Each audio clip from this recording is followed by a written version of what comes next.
Hi guys, welcome back to my channel. My name is Chloe. I help people who are ready to restore their metabolism, get their period back, and heal their relationship to food after years of overexercising, chronic dieting, being stuck in quasi-recovery, all that good stuff. So if that sounds like you, then stick around. Today I wanted to do a little sort of like book club type of thing. There's so many books that I really recommend my clients read, and I actually, coming up on my new website, I will have a free book guide that you guys can get to see all the books that have really just helped me throughout my journey. One of those books is Nourishing Wisdom, which is this book I have right here. It's written by a guy named Mark David, and he actually is my teacher. So I went on to study at the Institute for the Psychology of Eating. I studied dynamic eating psychology, mind, body, nutrition, really, really fascinating stuff. Absolutely love the Institute, and I love the work of Mark David. I think the works that he does in this field of nutrition and psychology is really cool. So today I wanted to read an excerpt from his book, and then let's just have a little like chit chat about it. How does that sound? If it doesn't, you can just leave now, but if it sounds good, then stick around. So this is in the book again, Nourishing Wisdom. This chapter is called The Quest for the Perfect Diet. If you're someone who struggles with orthorexia or has been around in diet culture mania for the past couple years, I think that this might really resonate with you. This quest for finding the perfect way to eat. I'm someone who dealt with orthorexia for many years, and that was a huge part of my eating disorder. So I remember reading this chapter and just being like, whoa, mind blown. I can think about food in such a different way than how I used to think about it. I used to think that my food had to be perfectly clean, and if I even ate, a bite of sugar, then I was going to get diabetes and cancer and like die 5 years earlier. And that sounds like a joke, but for those of you suffering with orthorexia, you know that that's not a joke. That really is how you feel. Anyways, let's just dive in and then we'll get chatting. Otherwise, I'm going to go off for a long time. All right, the promise of high-tech nutrition. Another way we search for the perfect diet is by placing unrealistic expectations in the powers of science and technology. We count on them to unlock all secrets of the universe and solve the problems of life. We believe science will provide us with supplements and high-tech food that stamp out disease and maximize brain power and sex appeal. So I wanted to stop right there because I think this is something that a lot of us get into. A lot of us are like counting calories and following these diets. And it's this thing that some scientist miles and miles away from you has come up with. They've never met your body. And it's so funny that we think that they know all the answers about our body. Oh, but some scientist found out that I need exactly 2,000 calories. I'm like, what? Who? Who said that? Like, how do they know how many calories you need? Do they know the inner workings of your body? Do they know your past? Do they know what your body needs in that moment? Like, we aren't this static, like, mechanical piece of machinery. We are an ever-evolving organism, and I actually think he's going to dive into that here.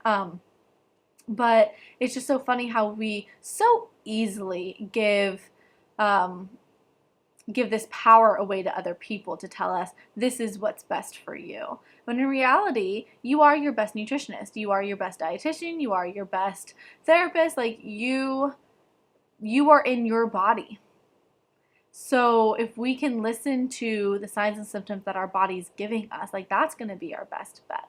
Not saying don't reach out to doctors and nutritionists and dietitians and all of that, but just saying that we have relied so heavily on just being told what to do instead of like tuning in and trying to figure out intuitively what it is that we need.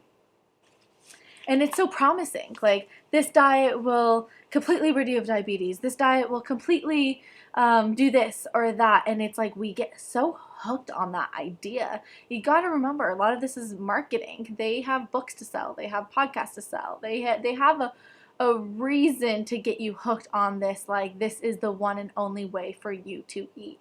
not bashing on this, not saying that this is bad, but just saying that we're all different and what works for one won't work for another person. So you just have to keep that in mind when you get really tied into this idea of like, but this supplement's gonna save me and this diet is gonna save me from X, Y, and Z. You gotta watch out for that type of mentality. By viewing the universe as if it were one big complicated machine, we inevitably view the body as if it were a machine. We exercise it, jog it, test it, and analyze it. We do not see the body as a whole, dynamic, integrated organism, but as isolated parts. We consume vitamin B supplements for the nervous system, vitamin E for the cardiovascular system, amino acids for the mucosal-skeletal system, and even suntan pills for the tanning system. That's funny.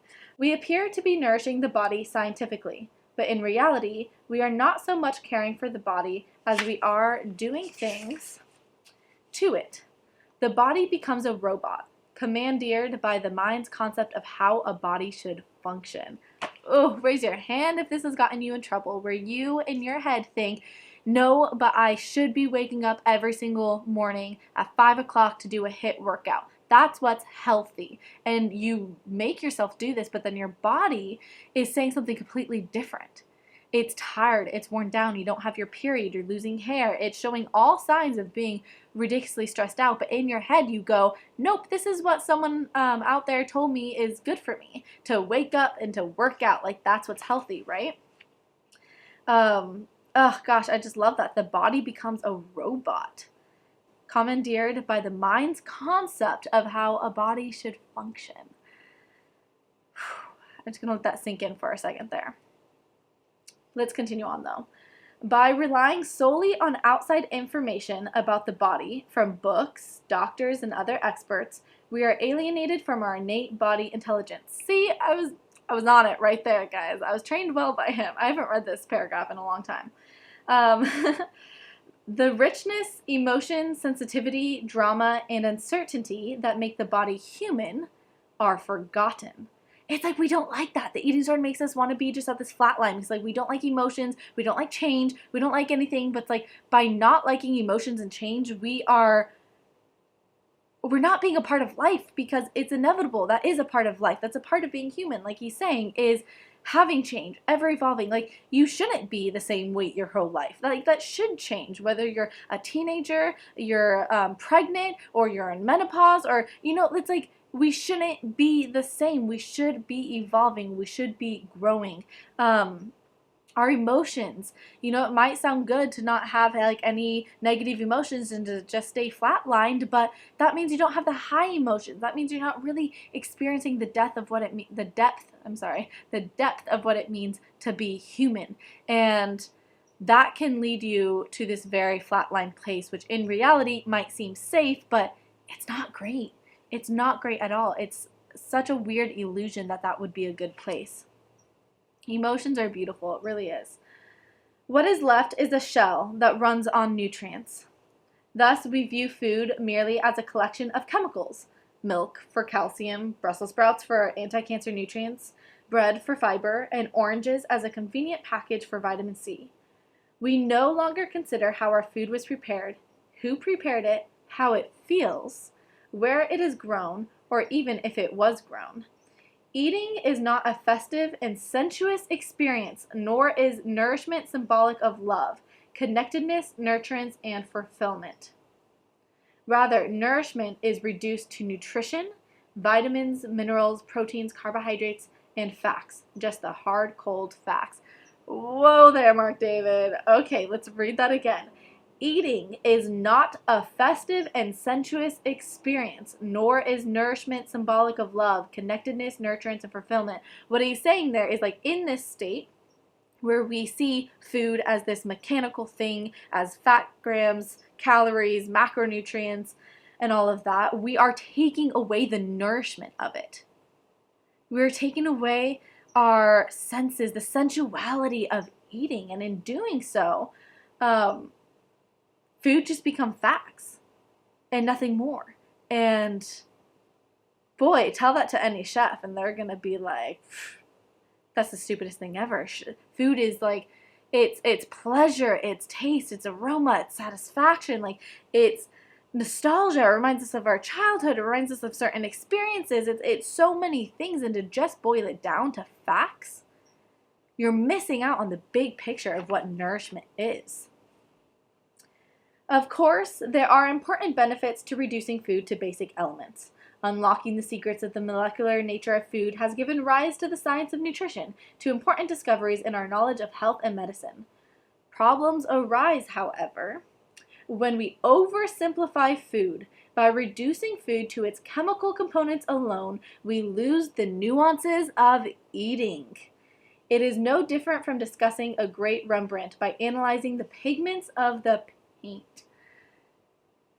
Yeah.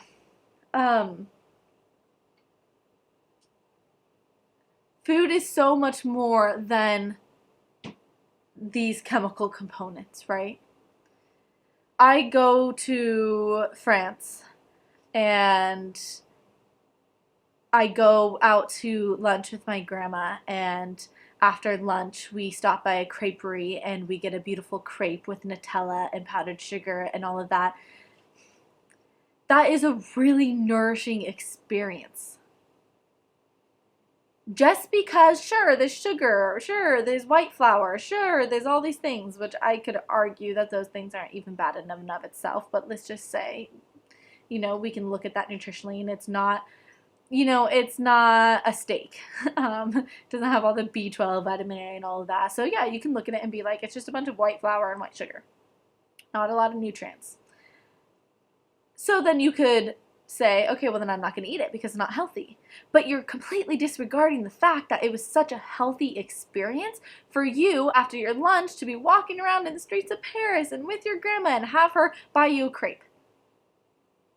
That's an experience, and that experience is one that adds to the sense of nourishment in our life. So that chocolate Nutella croissant, in effect, becomes healthy.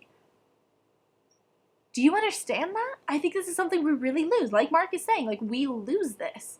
We lose this when we become so fixated on diets.